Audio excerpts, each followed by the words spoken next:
This is Anders from Sorcerer, and you're listening to the Dan Chan Show.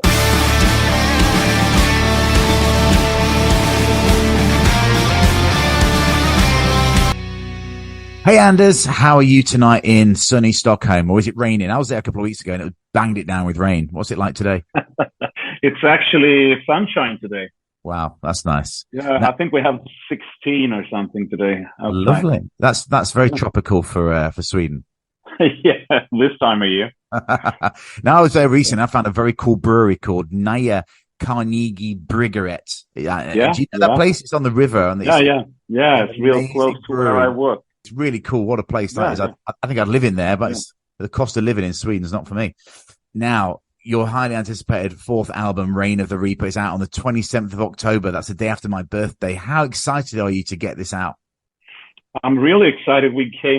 It comes out before your birthday. No, but I'm really excited. You know, we've been looking forward to this fourth album. It's the first album of the new contract we have with Metal Blade Records also. Yeah. So we had a 3-record deal and this is the first from the new 3-record deal we signed with them. So I'm very happy. Yeah. Awesome. And congrats on it. You know, I've actually heard it, even though it is out after my birthday. I've heard the album. It's a really enjoyable listen. And what have the pre-release reviews been like? Well, it's been great. You know, what we've heard so far, you know, everything is going excellent. You know, the video is spinning well, and I feel real confident about the album, actually. Good. Yeah. Do you go looking for reviews, or do you wait for them to come to you? How do you handle reviews? We get the early reviews not published. We get through the label. You know, we always get some, you know, before, but it's been a couple, I think, on Facebook that we've seen, and they're all good. You know, we're fantastically happy about the reception so far. Now, to quote your press release, this album is the darkest, heaviest, and most aggressive material the band has ever recorded. I'm loving it. Tell me why this is. Yeah, I wonder too. No, I'm just kidding. I mean, it's from there's 5 guys playing on this album. So from one's point of view, I think it could be the darkest, and from one other guy, it could be the heaviest. You know, it's a mix of all styles that we've presented, you know, on the earlier albums, I think. And the thing that stands out on this one is that it's more drum oriented. It's have a couple of up tempo songs that we used to have. You know, we had a couple of up tempo songs on the first Return in the Shadow of the Inverted Cross. We're it's a mix, and I think that's why it's so dark and heavy. And I don't know.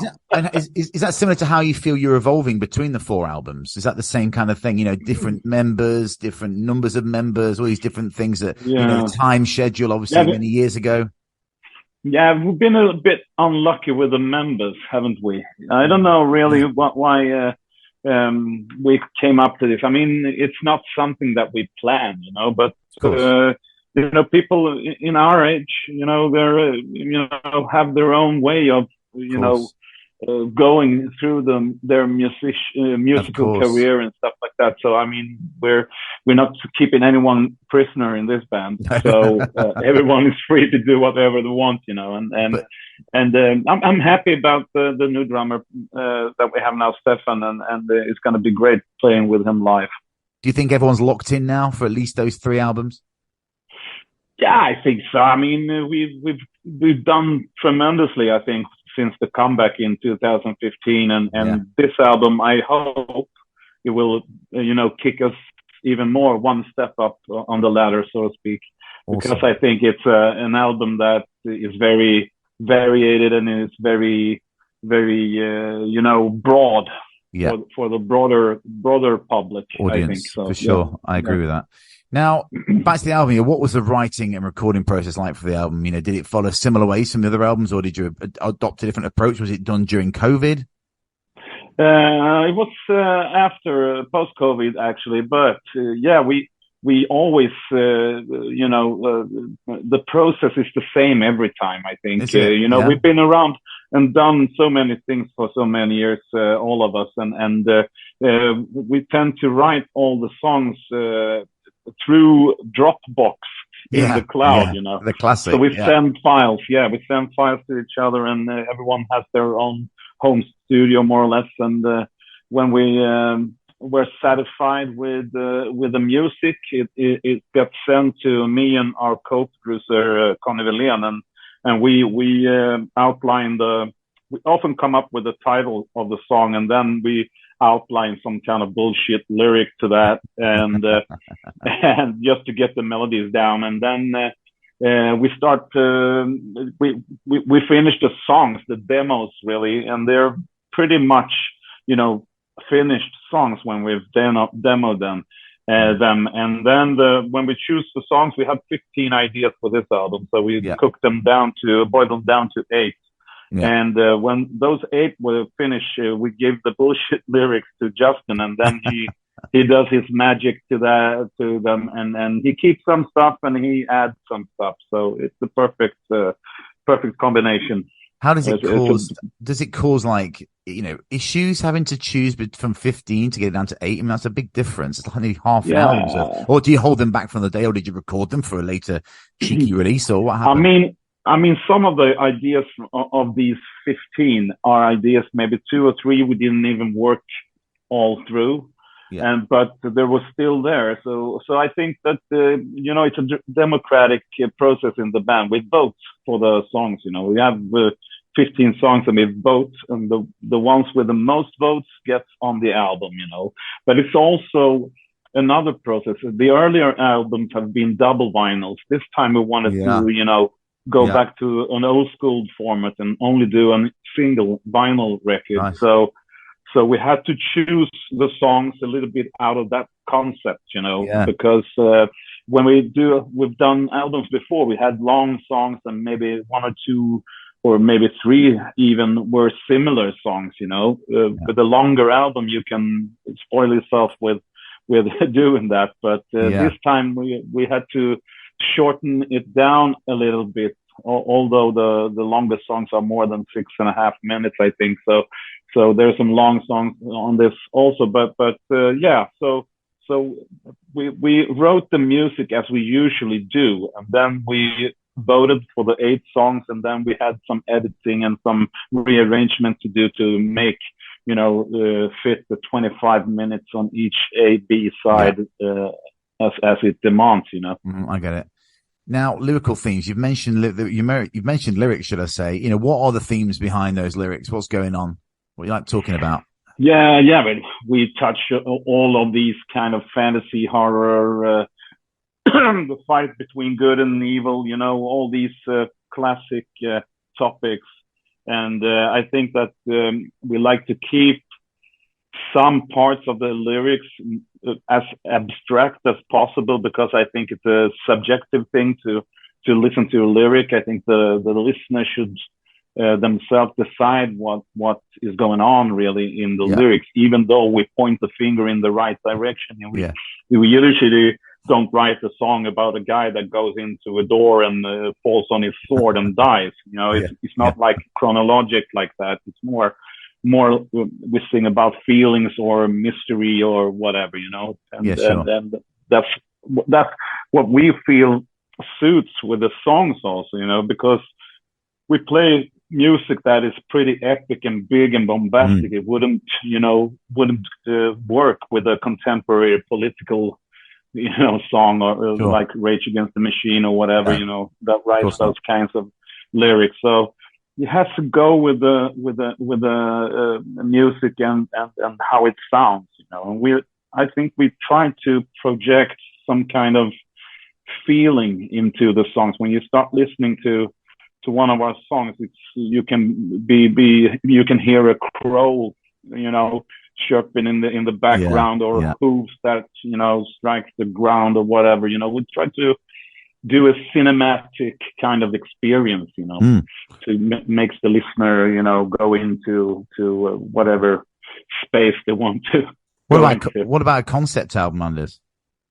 Yeah, we tried a kind of a concept album on Lamenting of the Innocent, It wasn't a true concept album in that sense, because we didn't feel that we had a great story to tell around that period, but it told small stories, like 9 different stories that surrounded were revolving around the concept of the witch burnings in the 16th century. So that was that. But each song stood on its own, so to speak. So it wasn't a red, like a story running through a narrative or something. Now, talking of like the lyrics, you can tell from the artwork, which is very striking. I love the artwork. I can know exactly what album. I think people know exactly what they're going to be listening to when they look at the picture. What was the concept? Was the concept from one of you guys, or did you give the artist free reign, or what? No, that was quite a thing, really, because we decided on another artist for this album, but we didn't get hold of him when time came to, make him design a cover for us, and he was busy with other things. So in pure panic, we started looking out on like fantasy pages, art pages, and whatnot. And it was actually our manager that found this image. So it was already made, and we fell in love with it. We thought exactly what you said. When you see that picture, that is, Sorcerer, the essence of Sorcerer in that picture. So we set out to find who had done it, and it turns out it was a guy from Stockholm that made it. Joachim Eriksson, his name is. He classical trained in Italy and stuff like that. So we asked him if we could use it, and he said yes, and that's it, really. And it's very cool. Now, off air, you just told me that you've got a bit of a cold. Now, I had one last week, so I know what's going on. It's going around Europe right now. We all suffer as men. But your voice is obviously magnificent. What's the trick to keeping it in pristine condition? Not obviously this week, because I can imagine a show must really take it out of you. And obviously the studio as well, singing for so many days. How do you keep it, up to speed? I have no idea. No, it's just, I think, we're not really a touring band in that sense. We play like 10, 15 shows a year. And I think that has a big, big impact on my voice. I've heard singers that have been doing like world tours forever, like Don Dokken or Tony Martin or whatever. They lose their voice when they come up in their 60s. I'm turning 55 this year, and I still feel that I have something to bring to the table voice wise. So, but I don't do anything special. I stay long periods without, using my voice. But when it's time to, either go on tour or record an album, I start working with my voice again. So I don't know the trick, really. I've been doing this for a very long time, so maybe it's just that I have the technique needed, or the muscles or whatever. Sure. I'm not sure why it's. I actually asked Ronnie James Dio once when I toured with him a long time ago with my other band Lionshare, and I asked him, "How do you keep your voice in shape?" I don't know. I drink a couple of Kilkennies and I have a puff of smoke. Wow! Yeah, I can believe that. That was his recipe. So yeah. I don't smoke, but I'll have a few Kilkennys. For sure. Now, obviously, I always ask singers this when I meet them, like, how did you discover your voice? What moment were you like, oh, I can do this. This is for me. I was in high school. I was like 16 years old. I always enjoyed being the center of attention. Yeah. So I've been in all these school plays and, where school choirs and stuff like that, because for one, you get to be on stage, and for second, you don't have to go to the lessons. So that was a perfect fit for me. But so I knew I liked being on stage. And then in high school, I met a class buddy of mine. He said he knew some guys that were playing in a band, garage band, and wanted a singer, and he said, "You can sing." I don't know if I can sing, really, not like that, but well, you got to try. And I went there, and the rest is history. Yeah, well, perfect way to end that question, because this question leads into that. You know, if you don't mind, I'd like to step back in time a little bit, how the band started, the brief period. You were together before your split in, 1992, then a tentatively get together in 2010, and then it was 2015 when you finally got something out. I mean, what happened during those 18 years and whatever? Why did you? A lot of stuff happened, when we started, when I started recording, the first demo, that was in 88 or 89, something around there. And the founder of the band, Johnny Hagel, the former bass player, he's still with us, but he's more like a shadow member today. But he and I were good friends before Sorcerer, because this guy that started me singing, they were in the army together. Right. And they did their army service together, and then we became good friends. And when he started out this band, he asked me if I wanted to sing, because I had another band that I was more into, mainstream hard rock, and doom hadn't really, I didn't know what it was really. Right. Yeah. But when I joined, I really liked it, and we did the 89 demo tape and the 92 recording, and up until then, things were great, but then grunge hit, and it killed everything here in Stockholm. There was only grunge, and we couldn't get a record deal with Sorcerer back then, so we disbanded.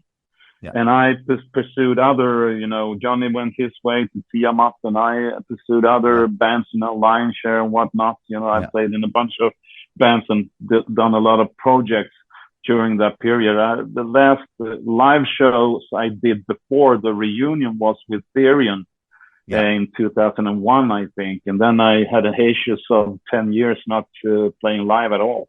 Wow. So I did a lot of, projects in the studio.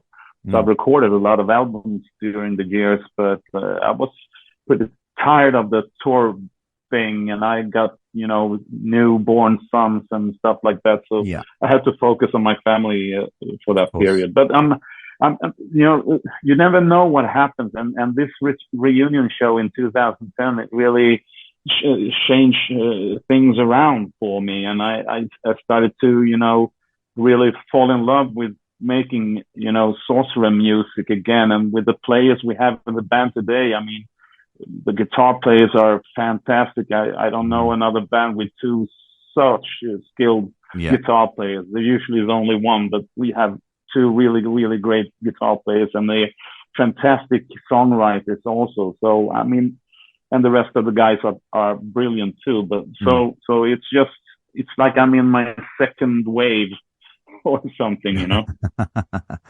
I think you've answered this question throughout this last 20 minutes. I mean, shows and festivals, what's happening, what's on the agenda, but I think you're just picking and choosing, right?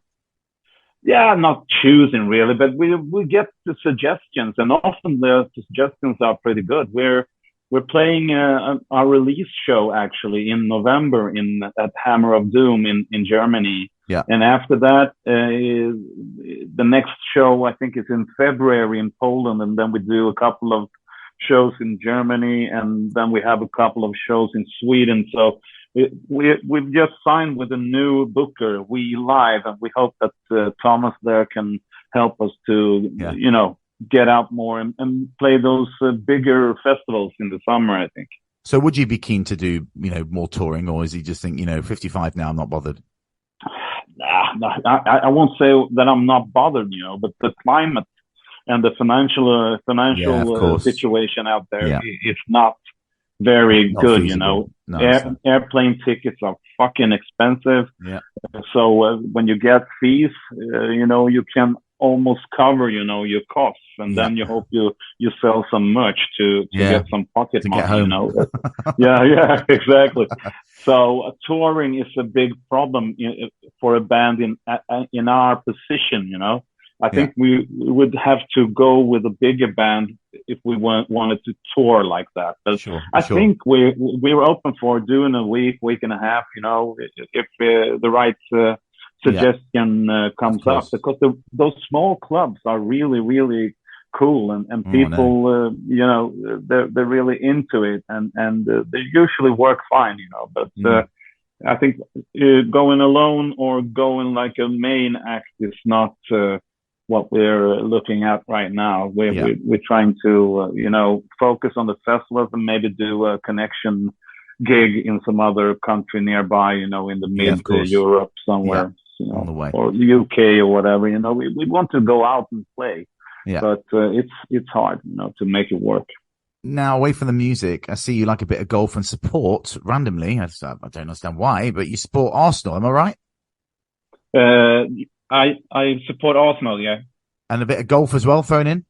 Yeah. I played golf since I was like 10 or even earlier, actually. My mom and dad were really into that golf thing, and I started really early, but I also had a Haitius there for like 30 years, so I picked it up again. I'm not very good at it. I'm in the middle somewhere. And why Arsenal? Because there was I have a Swedish team called that I love, that it's called AIK. AIK, of course. And there was Anders Limpa.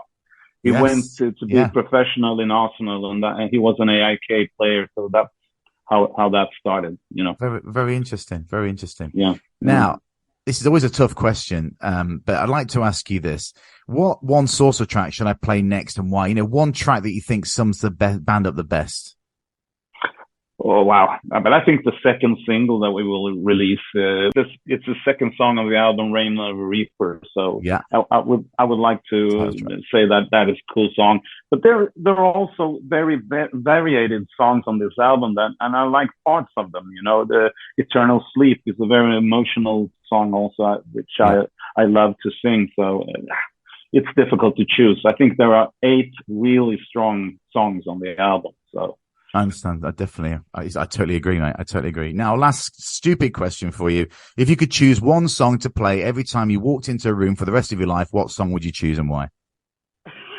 Let me see. I would play something from the first Van Halen record, I think. Atomic Punk or one of those songs, because the energy of that album is fucking brilliant. Like when you're walking into the doctor's surgery. Yeah. Girl, you really got me now. Anders, thanks so much for joining me on the show tonight. I really appreciate it. Wishing you all the best for the new album and success for the tours. Well, if you do any tours, to follow. Thank you very much, man.